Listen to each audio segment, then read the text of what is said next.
Overview. Jean Piaget cognitive theory of development is truly classic in the field of educational psychology. This theory fueled other researchers and theories of development and learning. Its focus is on how individual concept knowledge.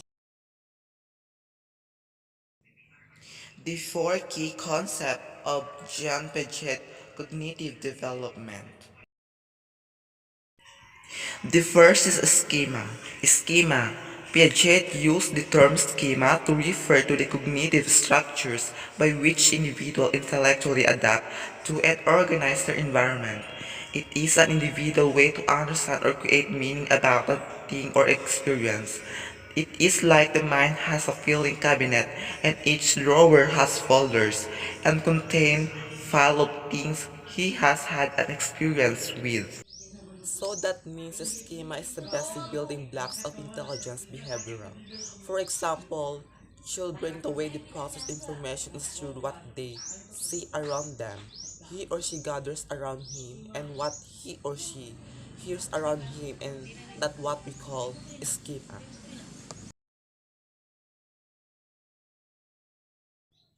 The next is assimilation. This is the process of fitting a new experience into an existing or previously created cognitive structure or schema. If the child sees another dog, this time a little smaller one, he would make sense of what he is seeing by adding this new information, a different looking dog, into his schema of a dog. So that means assimilation is taking new information into previously existing schema. For example, what child learned in schema, he or she simply incorporates what he or she has just learned into assimilation. So that's what we call assimilation. Next is accommodation. This is the process of creating a new schema. If the same child now sees another animal that looks a little bit like a dog but somehow different. So that means accommodation it is the changing or altering schema in the light of the new information. For example, what I learned about information in this schema and simulations will be lost there because the accommodation have changed the information that I gather around me. So the new information that I can gather is what I will put in my mind because that is accurate, acceptable, and correct. The next is equilibrium. Piaget believed that people have the natural need to understand how the world works and to find order, structure, and predictability in their life. Equilibrium is achieving proper balance between assimilation and accommodation. When our experience do not match our schemata or cognitive structures, we experience cognitive equilibrium. Yet believe that we humans have the ability to understand the thing in our environment and the ability to predict what will happen in the future. Because I believe that equilibrium is a concept developed by Piaget that describes the cognitive balancing of new information with old knowledge. Equilibrium involves the assimilation of information to fit with an individual's own existing mental schemas and the accommodation of information by adapting it their way of thinking. So let's proceed to the cognitive development. Cognitive development involves a continuous effort to adapt to the environment in terms of assimilation and accommodation. In this sense, Piaget's theory is similar in nature of other constructivist perspective of learning like Werner and Vygotsky. So cognitive development is progressive of organization of mental processes because I believe that it is the result of biological maturation and environmental experiences.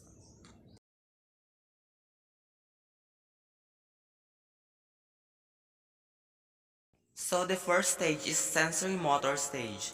The first stage corresponds from birth to infancy.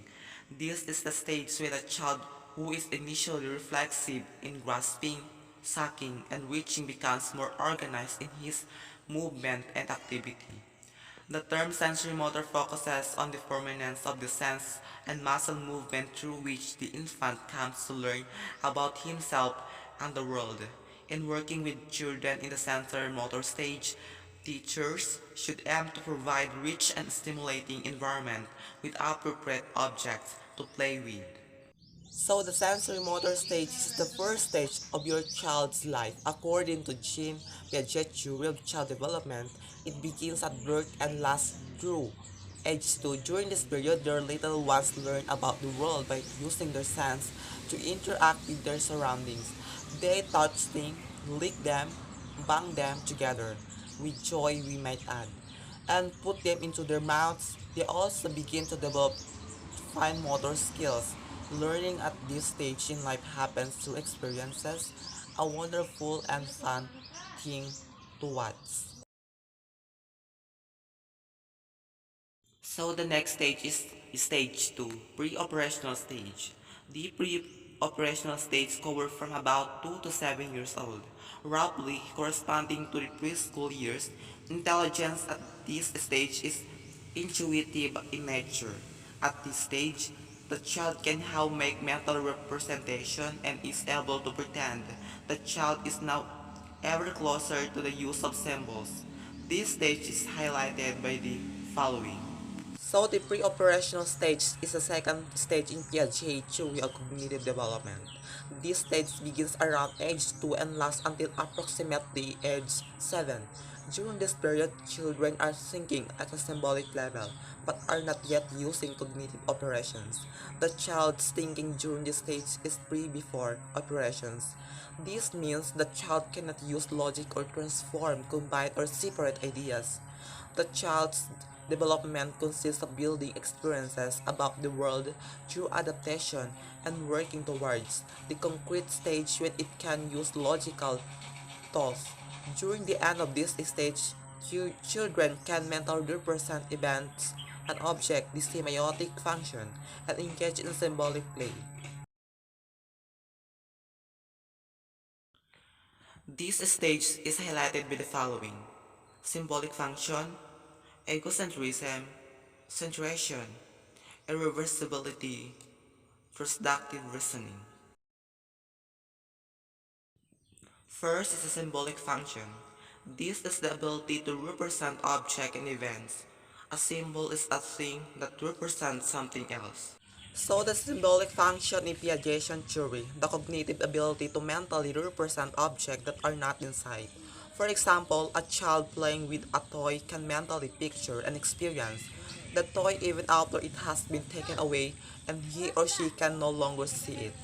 Symbolic function emerges early in the pre-operational stage and is expressed through deferred imitation, language, symbolic play, and mentally imagery, also called semiotic function. Next is egocentrism.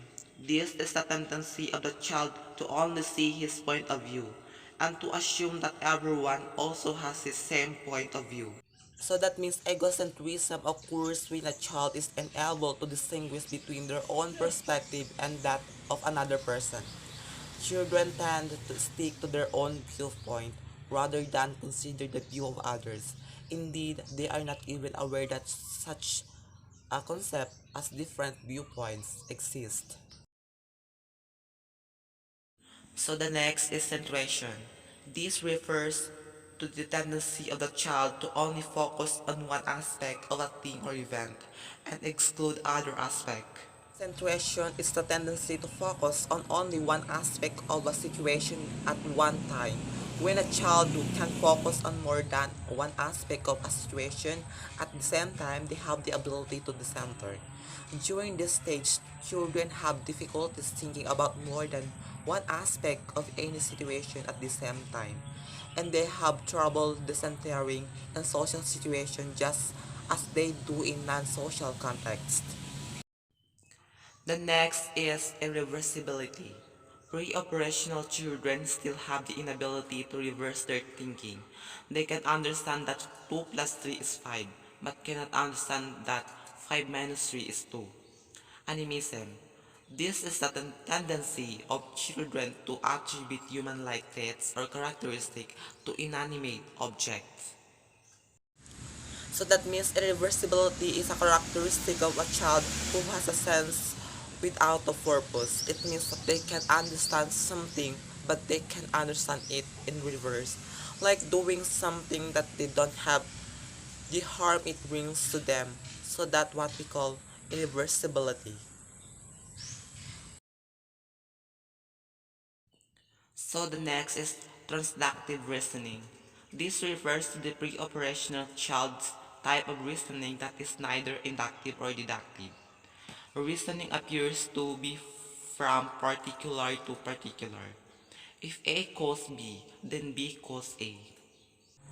So that means transductive reasoning, the tendency of a child in the pre-operational stage of cognitive development to see a connection between unrelated instances using neither deductive or inductive means to do so. For example, the child might say, I haven't had my nap, so it is not afternoon. And now the stage 3, concrete operational stage. This stage is characterized by the ability of the child to think logically but only in terms of concrete objects. These cover approximately the age between 8 to 11 years, or the elementary school years. The concrete operational stage is marked by the following. So the concrete operational stage is the third stage in Piaget theory of cognitive development. This period lasts around 7 to 11 years of age and is characterized by the development of organized and rational thinking considered the concrete stage a major turning point in the child cognitive development because it marks the beginning of logical or operational thoughts. Stage 3, concrete operational stage. First, decentering. Second, reversibility. Third, conservation. Fourth, dissertation. First is decentering. This refers to the ability of the child to perceive the different features of objectives and situations. No longer is the child focused or limited to one aspect or dimensions. This allows the child to be more logical when dealing with concrete objects and situations. So that means decentering, also known as decentration, refers to the ability to consider multiple aspects of a situation. In Piaget's theory of cognitive development, the third stage is called concrete operational stage, where a child aged 7 to 12 shows increased use of logic. One of the logical processes that develops is that of decentering. For example, when asked to choose between two lollipops, a child might choose based on how one flavor is better than the other, even though the other is the same size and color. And the next is reversibility. During the stage of complete operations, the child can now follow that certain operation can be done in reverse. So that means reversibility in the concrete operational stage is able to make use of logical principle in solving problem involving the physical world. Reversibility, the child learns that some things that have been changed can be returned to their original state. Water can be frozen and then thawed to become liquid again.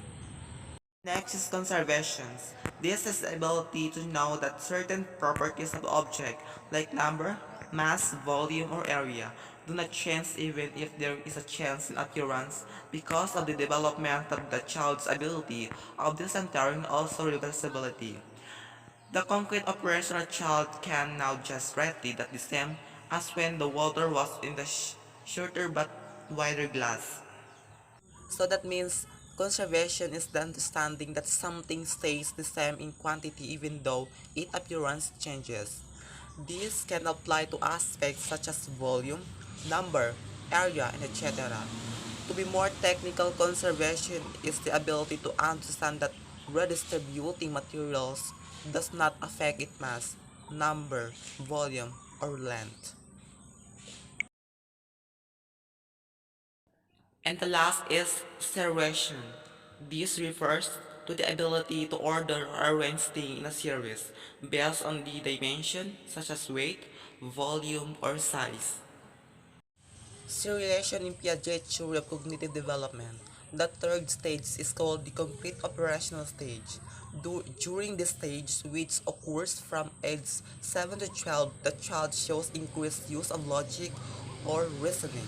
One of the important processes that develops is that of seriation, which refers to the ability to sort object or situation according to any characteristic, such as size, color, shape, or type. For example, the child would be able to look at his plate of mixed vegetable and eat everything except the Brussels sprouts. So let's proceed to the stage 4, formal operational stage. In the final stage of formal operations covering age between 12 to 15 years, thinking becomes more logical. They can now solve abstract problems and can hypothesize. This stage is characterized by the following. This stage is characterized by the hypothetical reasoning, analogical reasoning, and deductive reasoning. First is the hypothetical reasoning. This is the ability to come up with a different hypothesis about a problem and to gather and weigh data in order to make a final decision or judgment. This can be done in the absence of concrete objects. The individual can now deal with what if questions. So that means hypothetical deductive reasoning is the ability to think scientifically through generating prediction or hypothesis about the world to answer questions. The individual will approach problems in a systematic and organized manner rather than through trial and error. Like for example, I'm looking for a question why I'm like this. So hypothetical reasoning is looking or finding an answer.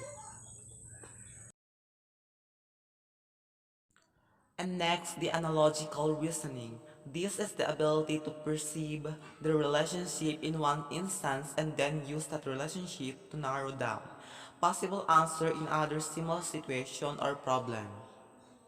So that means analogical reasoning is a kind of reasoning that is based on finding common relational system between two situation, example, or domains. When such a common system that can be found, then what is known about one situation can be used to infer new information about the other. For example, there may be life in Europa because it has an oxygen containing atmosphere like Earth.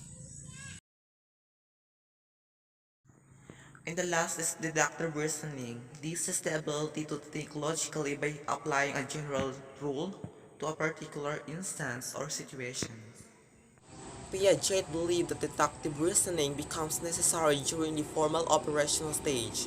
Deductive logic requires the ability to use a general principle to determine a particular outcome. Science and mathematics often require this type of thinking about hypothetical situation and the concepts.